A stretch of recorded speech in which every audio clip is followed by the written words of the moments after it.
Kumusta mga kaibigan? Today, we'll explore a curious and sometimes unsettling phenomenon called the Mandela Effect or False Memory Effect.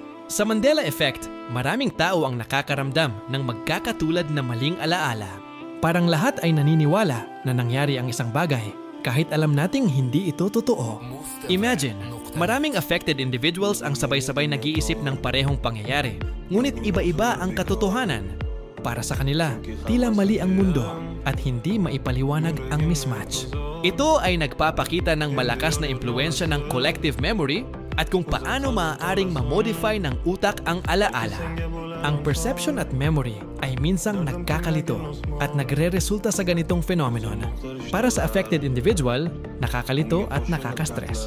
Pakiramdam nila, hindi nila mapagkakatiwalaan ang sariling alaala at may bigat ng kawalang katiyakan sa kung ano ang totoo at hindi. Mahalaga ang empatiya at pag-unawa sa ganitong karanasan.